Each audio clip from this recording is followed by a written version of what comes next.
Yo, what's up? So meron na naman tayong papakita sa inyo ngayon na isang drag diesel build. Siyempre dito pa rin. Ayan, no? Isang Toyota Fortuner na slam to the ground. Sobrang lowered, sobrang baba. Matakbo pa ba ng maayos to? So sobrang baba. Pero ayun, sige, tingnan natin mamaya. Susubukan natin to. Papakita natin muna sa inyo yung full vlog at saka full specs nitong Fortuner na to. Kung ano yung mga ginawa dito, bakit naging ganito siya.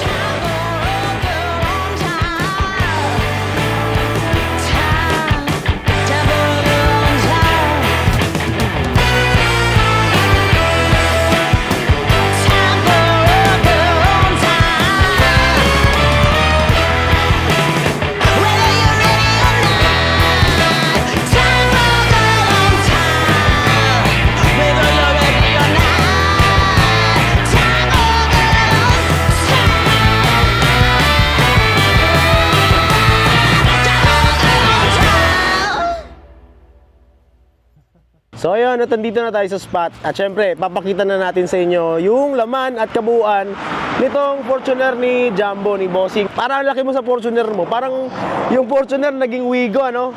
So yun naman, sabi nila eh. Ang baba. Kasi ang special dito sa Fortuner na to is yung height niya. Kung makikita nyo naman, di ba, sobrang baba at sobrang lowered na talaga nitong Fortuner na to. Kumusta naman ang experience sa ganito kababa? Nabubuhay ka pa ba? Nadadrive mo pa ba ng maayos? Oo naman, boss. Nabiyahe ko pa ng malayo. Nabiyahe ko na ng Davao, Cotabato. Wala naman, nag-ipa sa mga hams lang, 7-7, ganun. So, Bossing, kwentuhan mo naman kami. Ano yung experience mo? Ano yung history? Paano ka nag-umpisa? Ganun? So, ayun nga, sa umpisa, kumbaga nakikita ko sa mga office mates ko, exhaust ba? Tapos hanggang sa, nagpa-exhaust sa Kakamig store, nag-recommend siya ng tuner, kay Hamdan to nga, hanggang sa nabuo na, hanggang iniinganyo nila ako magsali ng race kasi, syempre, sabi nila, medyo malakas daw yung 2KD na VGT. So, VGT pala to? VGT siya. Oh, anong year model nga pala to? 2014 na Fortuner. Manual transmission. So ayun, hanggang sa may giheld ka si Sir Bionic na race sa Isulan, ayun, i-grab ko na yung chance na sumali. Andyan na, malapit na masyado. Sumali na lang tayo. So nakakarera ka na pala isang beses pa lang? Once pa lang. Kasi bago ka pa lang, di ba? Bago ka pa. Kumbaga, bagong baby ka pa talaga sa drag diesel scene. Bagong sa scene sa drag diesel. Kita nyo naman yung baby, no? Kita nyo naman yung baby niya. Baby pa to. Ako, medyo matagal na ako, pero hindi ko kayang gawin to. Sobrang baba. Pero grabe si boss, yung guts na para ibaba ng sobrang ganito kababa, eh, ibang level na yon. So, anyway, boss, ano yung mga na-upgrade mo na pala dito? Yung mga nilagay mo at saka tinanggal mo sa sasakyan mo para maging ganito? Ayun, tulad ng sabi ko, manual ito, naka semi-ceramic na BRC, tapos full exhaust, FMIC, yun lang. Yun lang talaga? Stock turbo. Stock turbo siya. Nag-repaint ka na ba? Kasi dati, nag-repaint ako. Anong kulay nito dati? Lithium, yung medyo light brown siya. Kasi mas gusto ko siya talaga kulay puti ba? Para clean look. So, sobrang baba, tapos puti lang, clean look, naka-clear tint na may blue na something, shade, ganon. Naka-VLAN to, di ba? Yes, bossing. Park light ba ito? Signal light? Signal light, dual contact. Ah, okay. Signal light, pero na ano siya, nag-sustain. Sumasabay siya sa park light. Ah, okay. Nakasabay siya sa park light. Tapos kung i-signal light mo siya, nagbi-blink. Thailand. Meron din ako nakita na ganito sa Thailand eh. Ano tong mugs mo, boss? Anong kwento sa mugs mo? Kasi sabi nila, mas bagay daw two-tone sa puti. So, nag-two-tone na lang ako. Oo. Kasi itong two-tone, kahit anong kulay ng sasakyan mo, babagay talaga to. Parang to eh, bagay sa lahat. Anong mugs to pala? Project Q. D1ST. Bagay na bagay sa puti, ang linis lang oh. Tingnan nyo naman, napakalinis niya. At mas luminis pa siya dahil sa clear tint niya. Ayan, makikita nyo yung tint niya is clear, kitang-kita yung loob. So aside sa mugs, boss, ano yung mga nalagay mo pa sa labas, upgrade mo sa labas? Ito, nagpalit tayo ng tire, Kinto, yung X68, yung bagong-bagong release ng Kinto. At saka syempre, naka-VLAN tayo sa taillight. Likod din. Sa likod. VLAN tayo all the way. Ayan, makikita natin na mas mababa yung harap mo kaysa sa likod mo. So, bakit ganyan yung ano, hindi mo siya pinantay? Para may play din tayo konti sa likod. Kasi pag sinagad natin, sagad na dun sa damper, wala siyang play, sobrang tagtag na yon. Pero hindi ka nahihirapan sa biyahe-biyahe? Hindi man, bossing. Kasi ano ba, ano bang purpose talaga nito? Pang may karga ka ba palagi o ikaw lang mag-isa? Family talaga. Kaya niya bumiyahe ng 6 kami pa Davao. Ha? Puno. 6 kayo, puno sa Davao, pa Davao. May mga gamit pa. So walang idea, yung Davao is nasa 180 kilometers yun. Na yung terrain is paiba-iba, merong lubak, merong patag. Eh, 6 sila dito, kayang-kaya. Kaya pala tinasan mo yung likod, ano? Oo, bossing. Para pag may karga sa likod, may play pa rin papaano. Pero dito sa history ng sasakyan mo, kasi normal yan eh, pag nagbi-build tayo, ng mga karera tayo, may tendency talaga na masira. Etong sasakyan mo, may history na ba na nasiraan ka? Na ano nang nawasak mo? Actually, before race talaga. 2 days before race, nasiraan ako ng synchronizer sa transmission sa pagta-test drive namin para makuha na talaga namin yung shifting.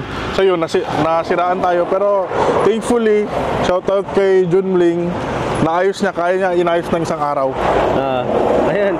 So nasiraan, nawasakan ka na rin pala. Kita nyo naman, ayan yung exhaust niya. Naka short pipe siya, nasa side exit. So nasa ilalim na, sobrang baba. Ilang inches yung drop mo, boss?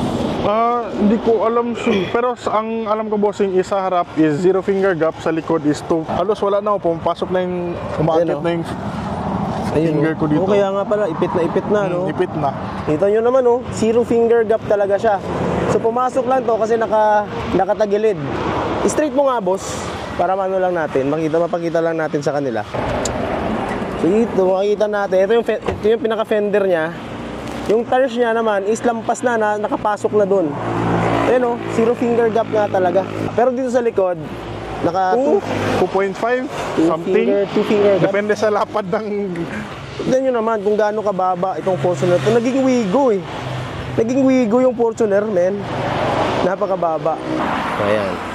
Medyo madumi lang. So, ito si Bossing. So, ito yung makina niya. Kulay pula yung loob. Yung pinaka-engine bay niya. Puti yung labas. Bakit hindi mo na lang ginawang puti, boss? Bakit pula? Kasi actually, may isa rito sa favorite color ko ba? Red at saka itong color blue. So, kaya dito ko na lang sa engine bay Binuhos yun mo. So yan, nakalagay dito 2KD nga talaga siya. So typical build ng mga nagsa-stock turbo na 2KD engine, syempre naka-intercooler piping siya na stainless, tapos naka-open pot filter, stock turbo, sa yung turbo niya. Yan, stock turbo, naka-stock manifold. So stock na stock siya sa loob. Ha? Stock pa rin ang breather niya. Actually, about sa mga palinis-palinis, ever since nakuha namin to, hindi pa ako nakapa-jar cleaning, throttle body cleaning, at saka turbo cleaning. Ano na ba na mileage nito? Nasa 250,000 plus na. Mataas na. Medyo mataas na siya. Ito, naka-front mount intercooler. Kasi ang original na setup ng mga 2KD engine is naka-top mount. Kasi makikita nyo, meron nga ang butas dyan na vent. Dyan pumapasok. Supposedly yung hangin. Para sa mga 2KD at 1KD. So, ito sa kanila, ito lang yun, pinalitan nila ng front mount intercooler na. Ayan. Makikita mo, sobrang laki na. Ito mga binili mo, boss, ito mga pyesa mo, saan mo nakuha? Thailand talaga? Oo. Kasi sila Hamdan sa Autotune Shop sa Tacorong City, nag-import sila ng goods from Chunbay AOT talaga. Para sila na yung nag-install dito sa Mindanao. So, after sa makina, ayan, kitang-kita nyo naman na walang masyadong arte dito. Pero ako talaga, ang ano ko talaga dito is yung height. Nabilibang ko talaga dito is yung gaano katapang si boss na magpa-lowered ng ganito sa, considering na yung terrain namin dito, medyo maraming, di ba boss? Mga daanan na lubak-lubak, may mga butas. Pero napapatakbo pa rin man ng matulin to. Yes, bossing. Actually, nung galing kami ng Davao, 4 ang sakay ko. Nakapatakbo ko siya ng 180. 180? Sa ganito kababa? Ganyan kababa. Hindi ka natatakot? Wala, kumusta naman pala yung ride sa mga ganong ka-high speed? Pagkatapos ganun kababa at saka kargado. Stable kasi siya. Ayun ang advantage ng lowered. Stable siya sa high speed at saka sa mga cornering. Pero yung mga sayad-sayad, kasi kita mo naman yung daan natin is medyo wavy. Oo, yun lang. Pero sumasayad-sayad talaga siya, hindi ka natatakot. Meron once ako sumayad sa hams, pero okay lang, tambutso lang man din yung sumayad. Stainless lang yan, yan mamahalin na exhaust tip. Tsaka taste pogi talaga. Sa tagtag naman, hindi naman siya ganoon katagtag kasi shoutout sa nag-drop nito, collaboration ni Bonbon at saka ni Boyet Works. Pinag-isipan talaga nila na paano hindi siya less tagtag yung pag-drop talaga. Meron pa bang mas bababa dito? Wala na? So far, bossing, wala pa akong nakikita. Dito pa lang, dito sa South Cotabato. Kung isipin mo kasi para siya naka-air sus, napakaganda ng stance niya. Pasok, broken size kasi itong mags niya, mas manipis sa harap, mas malapad naman sa likod. Yung interior niya, actually, yan, mga gauges.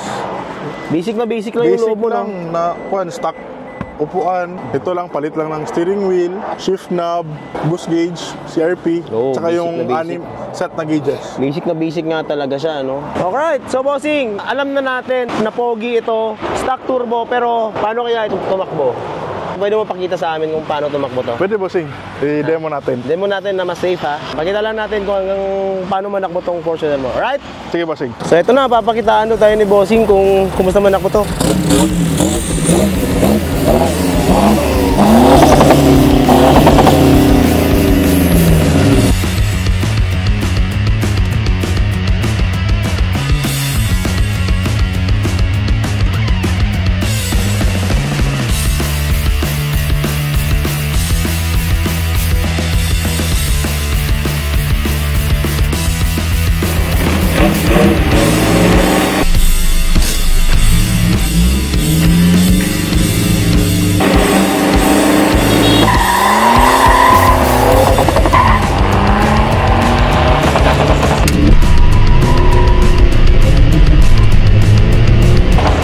Gear! Gear! Ang usok! Grabe yung usok oh!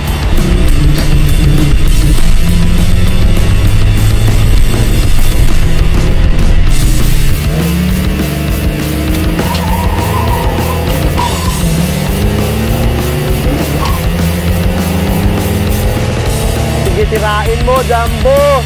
Tirain mo! Grabe yung usok! Grabe yung usok! Grabe!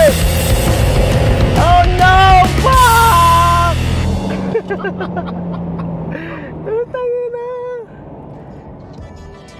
So ayan, ito at pinagtabi na nga natin silang dalawa, si Bionic Mobile at yung Fortuner boss. Sobrang thank you ha.